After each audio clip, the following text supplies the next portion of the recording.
Hello friends, I am representing team number 15-4 from the College of Engineering, Pune. This is our entry for the Phase 1B of the TI India Analog Design Contest 2012-13.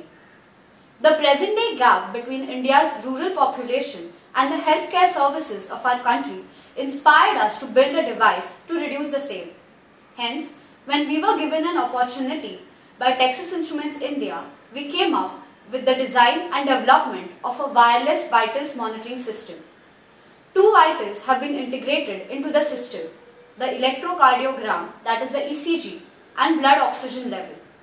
The main processor of the system is the ultra-low power MSP430 FG4618 and the communication medium is GSM. Let us now take a detailed look at the system. Now I'll explain the various modules that the system comprises of. First, let us look at the sensors. These are the ECG electrodes. These are the reusable type clamp electrodes. One of the electrodes is clamped onto the right wrist, the second onto the left wrist, and the third onto the right leg. Next, we have the SpO2 probe.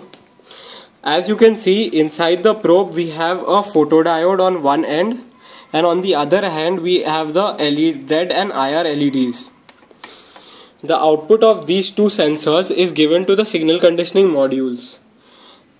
Let us take a look at the ECG signal conditioning module. The output of the ECG clamp electrodes is directly given to the INA 118 instrumentation amplifier provided by Texas Instruments.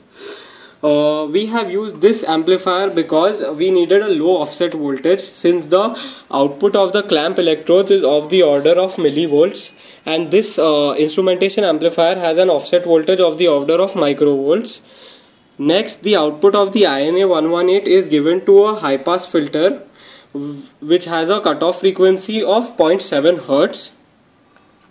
The high pass filter has been constructed using the OP8227 high precision operational amplifier provided by Texas Instruments.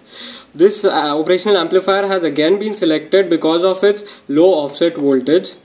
The output of the high pass filter has been given to a 50 Hz notch filter, which is a passive notch filter for removing the line noise. The output of this passive notch filter is given to a unity gain buffer, the output of which is given to the microcontroller unit.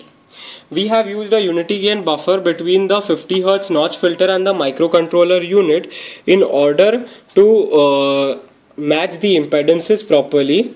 Otherwise, improper signal is obtained on the microcontroller unit. Next, let us take a look at the pulse oximeter signal conditioning module. It is a small module, but it consists of the trans impedance amplifier together with a 125 Hz low pass filter. We need a powerful trans impedance amplifier which is constructed using the OP8227. The output signal of the SpO2 probes is of the order of microvolts, and hence a powerful trans impedance amplifier is necessary. The 125 Hz low pass filter is used to remove the unnecessary noise. The output of the trans impedance amplifier is given to the 50 Hz notch filter to remove the line noise, the output of which is given to the unity gain buffer, and the output of which is again given to the microcontroller unit. Now the microcontroller which we have used is the MSP430 FG4618. It is a 16-bit RISC processor. The main features of the MSP430 which we have used is the 12-bit SAR ADC and the on-chip UART via the USCI module. For testing purposes, we have used the MSP430 FG4618 experimenter board.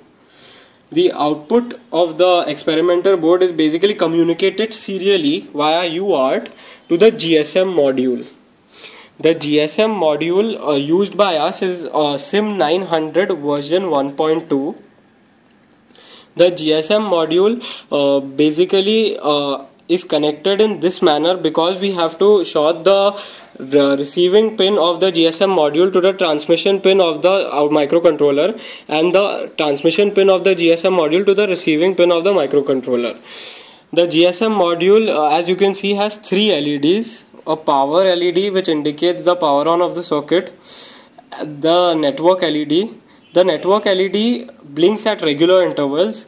If the blinking is fast, it means that the network strength is low, and if the blinking is slow, it means that the network strength is high. Next, the third LED is the ring indicator. The ring indicator basically detects an incoming call. The GSM module communicates the vitals information transmitted by the microcontroller to it through UART to the doctor's phone. The doctor's phone, as we can see, can call the GSM module. When the doctor's phone calls the GSM module, the ring indicator on the GSM module lights up.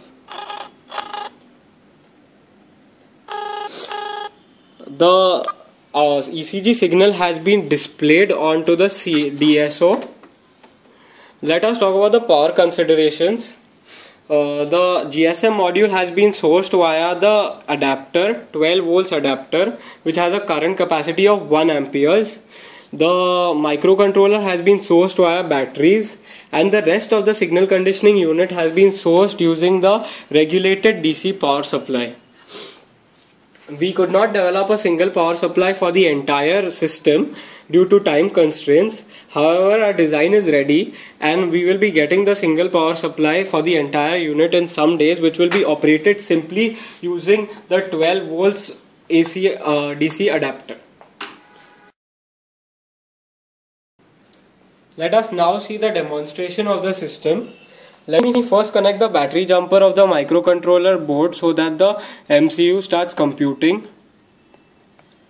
As you can see, the patient has an electrode attached to the left wrist, the right wrist, and the right leg. These are the ECG electrodes. Moving on, the patient also has an SpO2 probe which is attached to the right index finger.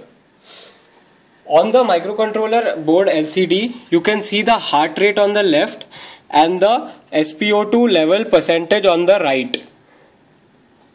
As you can see, the sinus rhythm is normal and it has a normal P, Q, R, S and a T. For your convenience, I have shown the frequency, which is about 1 Hz.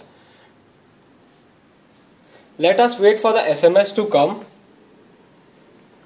As you can see, the SMS has been received. The SMS received contains the name of the patient, the heart rate. It also has a remark which says normal sinus rhythm, indicating that the patient has a normal heart rate and a normal PQRST presently. And it also indicates the percentage SpO2 level, which is 93% for the patient. So, as we can see that the GSM module successfully transmits the SpO2 level and the ECG information as well as the remarks to the doctor's phone.